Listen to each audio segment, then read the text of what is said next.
नमस्कार दोस्तों। आज हम बात करने वाले हैं एक ऐसे व्यक्तित्व के बारे में जिन्हें हल्दी घाटी का शेर कहा जाता है, जिन्हें मेवाड़ केसरी कहा जाता है। हम बात करते हैं आज वीर शिरोमणि महाराणा प्रताप के बारे में। दोस्तों, वीर शिरोमणि महाराणा प्रताप को हम 3 भागों में पढ़ेंगे। पहला जो हमारा भाग रहेगा, इसमें हम बात करेंगे महाराणा प्रताप का प्रारंभिक जीवन व राज्याभिषेक। दूसरा जो भाग रहेगा उसमें हम बात करेंगे हल्दी घाटी युद्ध के बारे में, और तीसरा जो भाग रहेगा उसमें हम बात करेंगे हल्दी घाटी युद्ध के बाद महाराणा प्रताप की क्या स्थिति रहती है। दोस्तों, ये जो टॉपिक है हमारा बड़ा ही शानदार टॉपिक रहने वाला है, और ये टॉपिक कक्षा 10 की सामाजिक विज्ञान, कक्षा 12 इतिहास और सभी जो प्रतियोगी परीक्षाएं हैं राजस्थान से संबंधित उनके लिए ये एक कॉमन टॉपिक रहता है। तो आप इस टॉपिक को ध्यान से समझने का प्रयास करेंगे। तो सबसे पहले हम बात करते हैं महाराणा प्रताप के प्रारंभिक जीवन व उनके राज्याभिषेक के बारे में। तो दोस्तों, महाराणा प्रताप का जो राज्याभिषेक है और शासनकाल की अगर हम बात करें तो इनका जो शासनकाल है ये रहता है 1572 से लेकर के 1597 तक। 1572 से 1597, लगभग 25 वर्ष। लगभग 25 वर्ष इनका शासनकाल रहता है। दोस्तों, इनके जन्म की अगर हम बात करें तो इनका जन्म भारतीय पंचांग के अनुसार ज्येष्ठ शुक्ल तृतीया, विक्रम संवत 1597, विक्रम संवत 1597 को एक कुंभलगढ़ दुर्ग है राजसमंद में, को कुंभलगढ़ दुर्ग।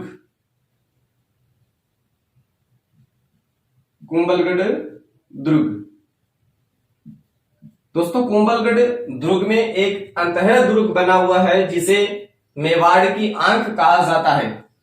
वो दुर्ग है कट्टारगढ़ दुर्ग। कट्टारगढ़ दुर्ग। और कट्टारगढ़ दुर्ग में एक महल बना हुआ है जिसका नाम है बादल महल। जिसका नाम है बादल महल। दोस्तों, आपको यहां एक फोटो में दिखाई दे रहा होगा कि जो कुंभलगढ़ दुर्ग है उसका जो ऊपरी हिस्सा है जिसको मैंने चिन्हित कर रखा है वो है बादल महल। और इसी बादल महल में जो है महाराणा प्रताप का जन्म होता है विक्रम संवत 1597 को ज्येष्ठ शुक्ल तृतीया को। अब दोस्तों, अंग्रेजी कैलेंडर के अनुसार अगर हम बात करें तो इनका जन्म होता है 9 मई 1540 को। 9 मई 1540 को वार था रविवार। वार था रविवार। अब दोस्तों, यहां ध्यान ये रखना है कि जो महाराणा प्रताप जयंती है वो 9 मई को नहीं मनाई जाती। वो कब मनाई जाती है? वो मनाई जाती है ज्येष्ठ शुक्ल तृतीया को। महाराणा प्रताप जयंती कब मनाई जाती है? ज्येष्ठ शुक्ल तृतीया को।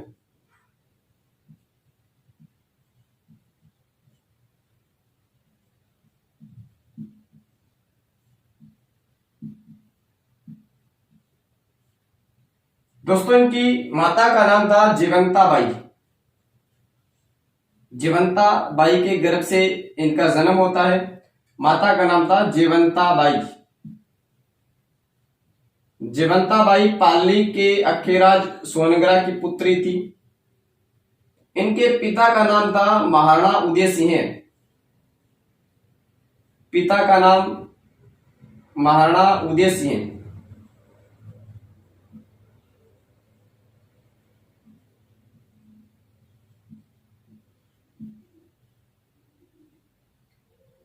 इनके बचपन का नाम।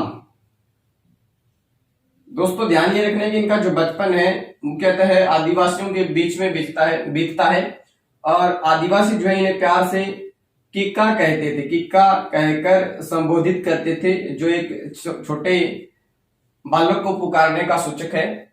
तो इनके बचपन का नाम क्या था? किक्का। इनकी पत्नी का नाम, प्रमुख पत्नी का नाम था अजबदे पंवार।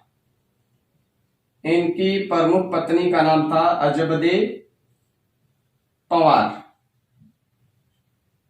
इनके प्रमुख पुत्र का नाम, इनके कई पुत्र थे जिनमें इनके प्रमुख पुत्र का नाम था, जो इनके उत्तराधिकारी रहते हैं,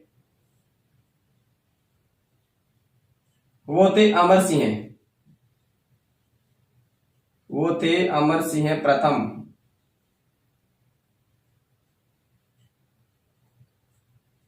दोस्तों इनके घोड़े का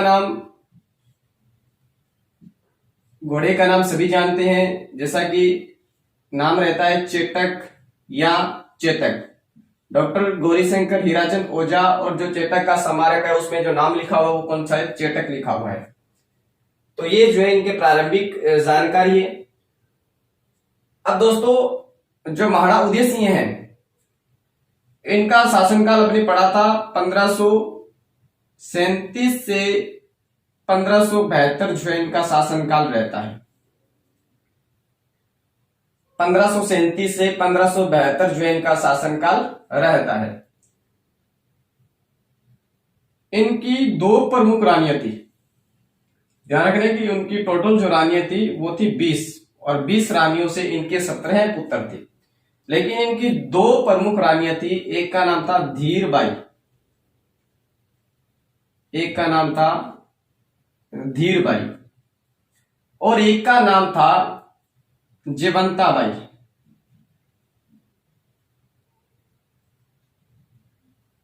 एक का नाम था धीरबाई, एक का नाम था जयवंताबाई।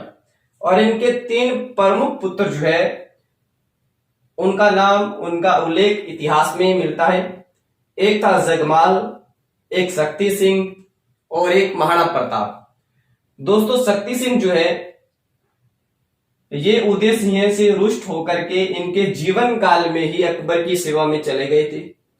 और डॉक्टर गोपीनाथ शर्मा के अनुसार संभवतः 1567-68 में मेवाड़ का जो तृतीय शाखा होता है उसमें वो वीर गति को प्राप्त हो गए थे।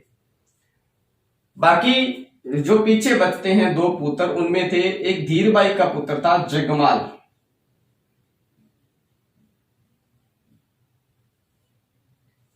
और जयवंताबाई का पुत्र था महाराणा प्रताप। बाद में भावी शासक थे महाराणा प्रताप।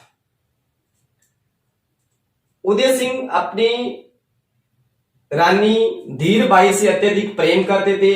इस कारण ये क्या करते हैं, धीरबाई के कहने पर अपने पुत्र जगमाल को जो है मेवाड़ का उत्तराधिकारी घोषित कर देते हैं। तो धीरबाई के कहने पर जगमाल को इन्होंने उत्तराधिकारी घोषित कर दिया, जबकि ये एक अयोग्य शासक हो सकता था भावी। तो ये उत्तराधिकारी इनको घोषित कर दिया जगमाल को। इधर महाराणा प्रताप है और ये वीरता से परिपूर्ण थे, शौर्य से परिपूर्ण थे और योग्य शासक थे, बन सकते थे। दोस्तों महाराणा उदय सिंह की मृत्यु हो जाती है 1572 में। 1572 में होली के दिन जो है इनकी मृत्यु हो जाती है, होली के दिन। और इनका जो अंतिम संस्कार है उदय सिंह का, वो किया जाता है दोस्तों गोगुंदा में। अंतिम संस्कार कहां किया जाता है? गोगुंदा में। और इनका अंतिम संस्कार जब किया जाता है तब जगमाल वहां उपस्थित नहीं था। दोस्तों मेवाड़ में एक ऐसी प्रथा है, एक ऐसी रीति है कि महाराणा के अंतिम संस्कार के समय उसका जो भावी उत्तराधिकारी है वो मेवाड़ के शासक के अंतिम संस्कार में उपस्थित नहीं हो सकता था। इसलिए जगमाल जो है ये उपस्थित नहीं होता, ये बताया जाता है। अब जगमाल जब उपस्थित नहीं होता तो उसमें जगमाल के पक्ष में बहुत से सरदार नहीं थे, जिनमें अखेराज सोनगरा, रावत कृष्णदास, रावत सांगा और प्रताप के पक्ष के प्रमुख सहयोगी थे ग्वालियर के राम सिंह। ये क्या करते हैं, अनौपचारिक रूप से तलवार बंधाई का कार्य कर देती हैं गोगुंदा में ही, अर्थात इनका औपचारिक राज्याभिषेक कहां कर देते हैं, गोगुंदा में। तो महाराणा प्रताप का जो प्रथम अनौपचारिक जो राज्याभिषेक होता है वो कहां होता है, गोगुंदा में।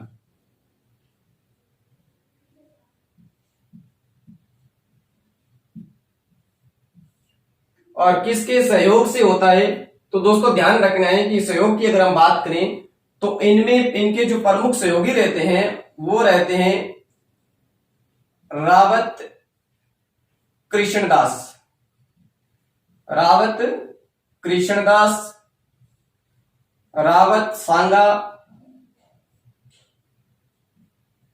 रावत सांगा, अखेराज सोनगरा, अखेराज सोनगरा, और इनके जो प्रमुख सहयोगी इतिहास में माने जाते हैं ग्वालियर के राम सिंह,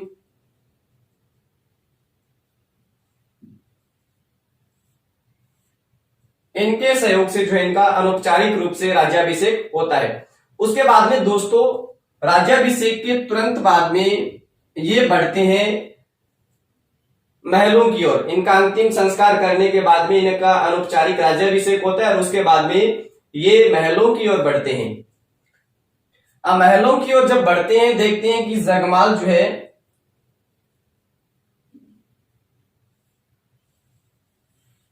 ये पद पर आसीन है, शासना आसीन बैठा है, शासन पर ये बैठा हुआ है, शासक बना बैठा है। तब ये इनको देख करके, रावत कृष्णदास को, रावत सांगा को देख करके ये जो है तुरंत ही जो है बिना किसी युद्ध की यहां से उठ खड़ा होता है और भाग जाता है।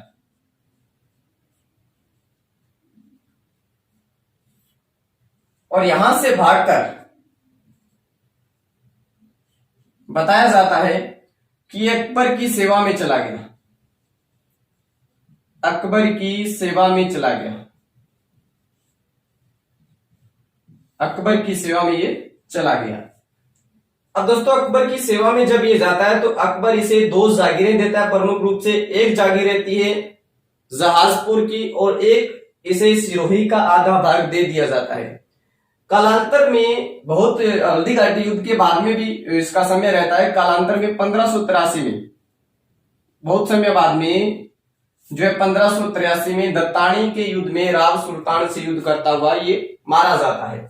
तो 1597 में इसकी मृत्यु हो जाती है जगमाल की।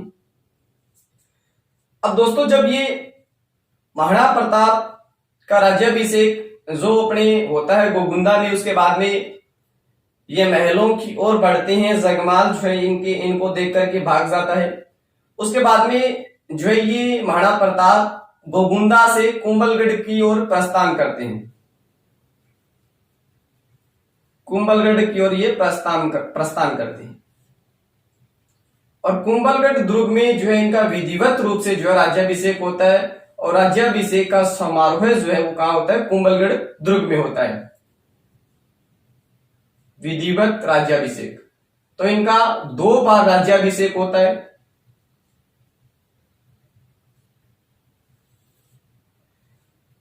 दोस्तों कुंभलगढ़ दुर्ग में जब महाराणा प्रताप का राज्याभिषेक होता है तो इसमें मारवाड़ का राव चंद्रसेन उपस्थित होता है। मारवाड़ का राव चंद्रसेन भी जो है उपस्थित होते हैं।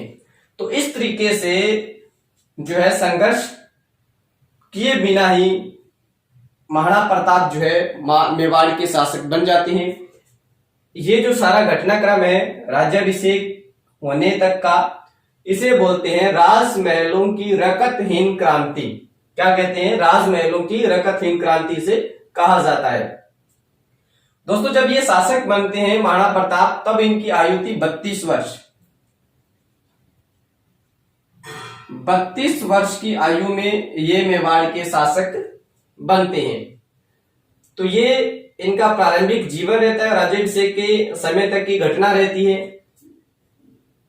तो शासनकाल इनका रहता है 1572 से 1597 तक, लगभग 25 वर्ष जो है इनका शासनकाल रहता है। दोस्तों इनके जन्म की अगर हम बात करें, इनका जन्म होता है ज्येष्ठ शुक्ल तृतीया को। कब होता है? ज्येष्ठ शुक्ल तृतीया को, विक्रम संवत 1597। अब देखिए दोस्तों, 1597 विक्रम संवत में इनका जन्म होता है। 1597 जो अंग्रेजी कैलेंडर है उनके अनुसार उनकी मृत्यु हो जाती है। तो ये एक रोचक फैक्ट है। कुंभलगढ़ दुर्ग में एक अंतः दुर्ग बना हुआ है, कट्टारगढ़ दुर्ग, वहां इनका जन्म होता है, बादल महल में। और दोस्तों महाराणा प्रताप जयंती जो है ये ज्येष्ठ शुक्ल तृतीया को मनाई जाती है। अंग्रेजी कैलेंडर के अनुसार 9 मई 1540 वार रविवार को जो इनका जन्म होता है। माता का नाम जीवंताबाई, इनकी माता का नाम क्या था? जीवंताबाई। पिता का नाम महाराणा उदय सिंह, पिता का नाम महाराणा उदय सिंह। बचपन का नाम किक्का, पत्नी का नाम अजबदे पंवार, प्रमुख पुत्र का नाम अमर सिंह प्रथम, घोड़े का नाम चेतक। उसके बाद में अपने पढ़ा है कि महाराणा उदय सिंह की मृत्यु 1572 में होली के दिन हो जाती है। और इनकी दो प्रमुख रानियां थी, धीरबाई, जयवंताबाई। ये अपने जीवन काल में धीरबाई के कहने पर जो है अपना उत्तराधिकारी घोषित कर देते हैं, किसको? जगमाल को। इनकी मृत्यु के अंतिम संस्कार के बाद में अनौपचारिक रूप से महाराणा प्रताप का राज्याभिषेक किया जाता है। रावत कृष्णदास, रावत संगा, अखीराज सोनगरा और राम सिंह ग्वालियर के थे, ये इनके प्रमुख सहयोगी रहते हैं। इनका जो विधिवत रूप से जो राज्याभिषेक होता है ये कुंभलगढ़ दुर्ग में होता है, और कुंभलगढ़ दुर्ग में ही इनके राज्याभिषेक का समारोह जो है वो आयोजित होता है। जब ये शासक बनते हैं उस समय इनकी जो आयु रहती है दोस्तों वो रहती है 32 वर्ष की। तो आगे हम बात करेंगे दोस्तों एक नए टॉपिक के बारे में महाराणा प्रताप से संबंधित, जिसका नाम है हल्दी घाटी का युद्ध। तो आज के लिए बस इतना ही, धन्यवाद।